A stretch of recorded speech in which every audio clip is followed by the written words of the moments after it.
Hello, నేను doctor Harish Teneti, maxillofacial surgeon, life coach and వేద శాస్త్రపాత్ instructor. ఈరోజు మనం మాట్లాడుకోబోతున్న అంశం ఎంప్టీనెస్. చాలామందికి ఇప్పుడు వస్తున్న అతిపెద్ద రోగం ఎంప్టీనెస్. అన్నీ ఉన్నాయి లైఫ్లో, మంచి జాబ్ ఉంది, పిల్లలు బాగున్నారు, వైఫ్ మంచిగా ఉంది, అన్నీ బాగున్నప్పటికీ ఏమీ లేని ఒక ఎంప్టీతనంతో బాధపడుతుంటారు.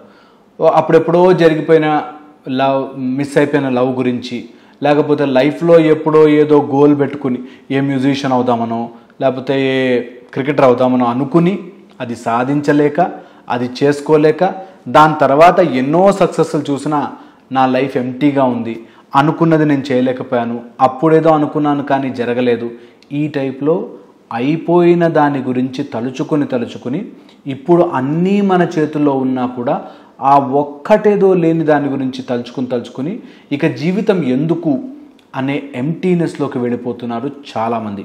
ఇది ఇప్పుడు పాండమిక్ ఆఫ్ ఎంప్టీనెస్గా అన్ని రకాల మానసిక రోగాలకి ఈ ఎంప్టీనెస్సే కారణం.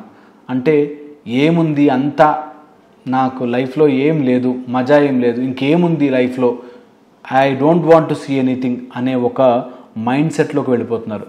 దాంతో సూసైడల్ టెండెన్సీస్, మూడ్ చేంజెస్, చాలా రకాల ఇబ్బందులు ఫేస్ చేస్తున్నారు.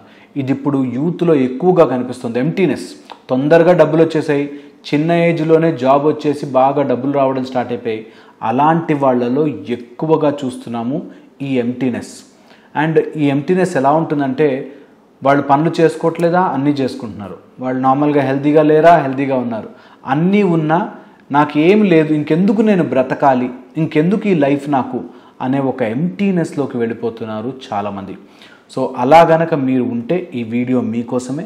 లేదా అలా ఎవరన్నా మీకు మీ చుట్టుపక్కల కనిపిస్తుంటే ఏముందిరా లైఫ్ ఈజ్ నథింగ్ అని ఫీల్ అయ్యేవాళ్ళు ఈ ఎంప్టీనెస్ గురించి కంపల్సరీగా ఆలోచించుకోవాలి. Very very very important. ప్రతి మనిషి జీవితంలో ఒక స్టేజ్ ఇలా వస్తుంది, కంపల్సరీగా వస్తుంది. కొంతమందికి లేట్గా ఏజ్ అయిపోయాక వస్తుంది, కొంతమందికి వెరీ యంగ్ ఏజ్లో వస్తుంది ఎంప్టీనెస్. పర్పస్ లేకుండా అయిపోయినప్పుడే ఈ ఎంప్టీనెస్ మిమ్మల్ని వెంటాడుతుంది. ఎందుకు ఇంక బ్రతకాలి అనే ఆలోచన, డబ్బుల కోసం, ఓకే ఎంత సంపాదించాలి, నాకు ఉన్నాయి డబ్బులు చాలు, లేకపోతే నా పిల్లలకి నేను సెటిల్ అయిపోయాను చాలు, ఇంకా ఎందుకు బ్రతకాలి అనే ఒక ఎంప్టీనెస్లో బ్రతుకుతుంటారు చాలామంది.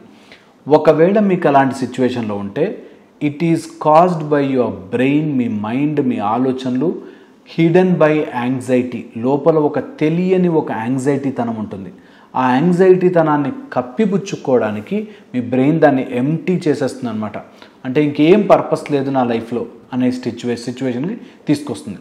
ఎప్పుడైనా ఇలాంటి సిచ్యువేషన్ వస్తే వెంటనే ఆ మూడ్ నుంచి బయటపడాలి. వెంటనే లేదనుకుంటే అది మిమ్మల్ని కబళించేస్తుంది, తినేస్తుంది అంటారు. ఎందుకో ఒక్కసారి అలాంటి అలవాటు అయ్యిందా బ్రెయిన్కి, brain will feel happy in that. ఎందుకంటే అది లాజికల్గా చాలా కరెక్ట్ అనిపిస్తుంది.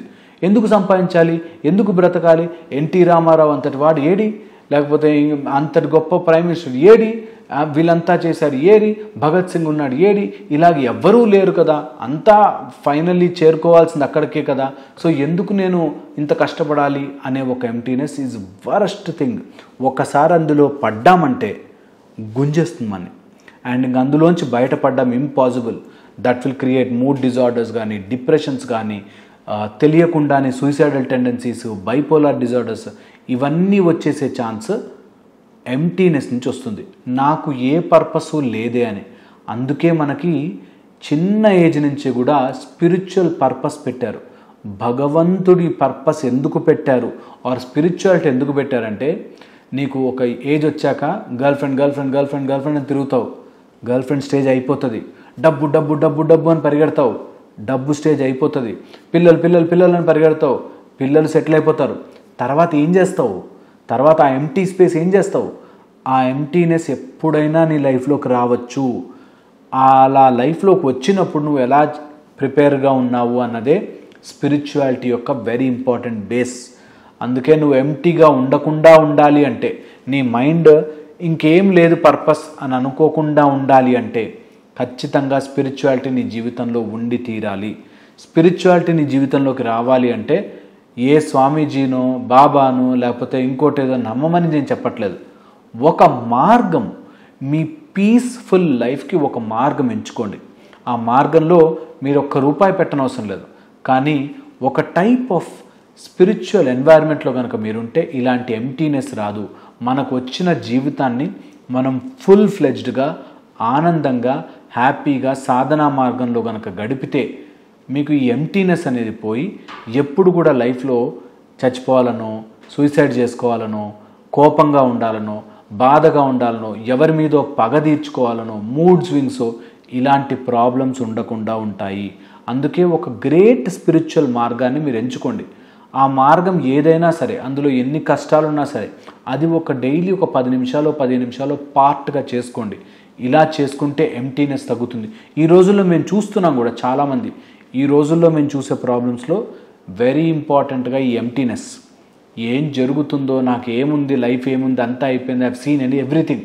వీకెండ్ పార్టీలను ఎగిరాం, వీకెండ్ తాగేసాం, ఇప్పుడు నెక్స్ట్ ఏంటి, ఇంకా అంతకంటే ఆనందంగా ఉండేది ఏంటి అనే ఒక మైండ్లోకి వెళ్ళిపోతారు.